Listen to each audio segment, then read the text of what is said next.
At 10:27 this morning, we received a report of a shooting at North Park Elementary. So the response was about 7 minutes. Within minutes of that, we had about the first 8 police officers on scene. They immediately went in. What had happened is a suspect by the name of Cedric Anderson, 53 years old. He's a resident of Riverside. The husband of the teacher of the classroom, who's identified as Karen Elaine Smith. She too is 53 years old. Cedric entered the classroom, and from what we understand, without saying anything, armed with a large caliber revolver, opened fire on his wife. She was killed in that exchange. There are 2 students in the classroom that were behind the teacher that were struck by gunfire. One of those children is identified as Jonathan Martinez, common spelling. He's 8 years old.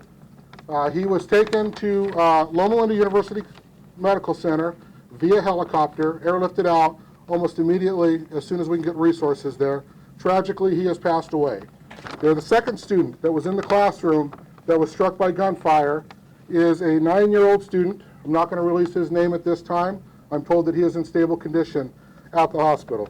After that exchange, the suspect turned the gun on himself and he killed himself. There's no words to describe how we felt.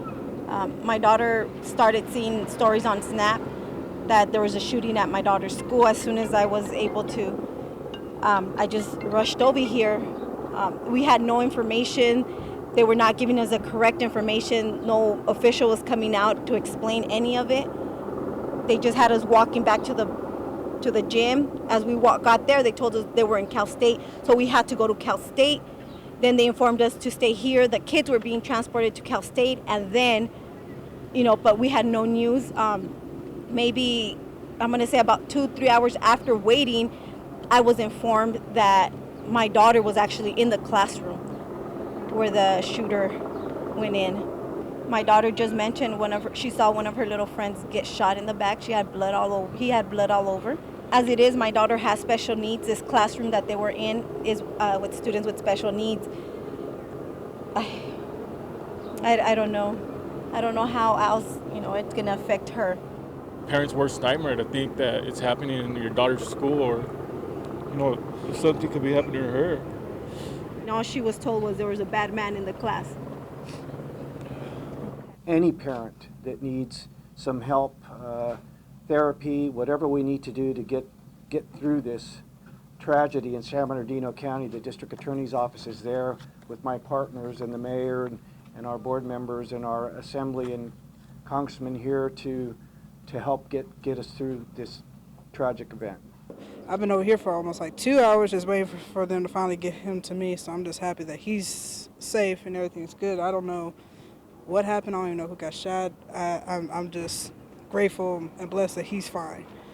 That's all I'm after, because this neighborhood needs to be fixed. I don't know who would even go into an elementary school, of all things, and shoot up. What's wrong with people's minds these days? Procedures were followed by staff. So the person was confirmed to be who they said to be. They were a known person by staff, and so for that reason they were admitted to the campus. As a Level 1 trauma center, we're prepared to take care of mass casualty incidents.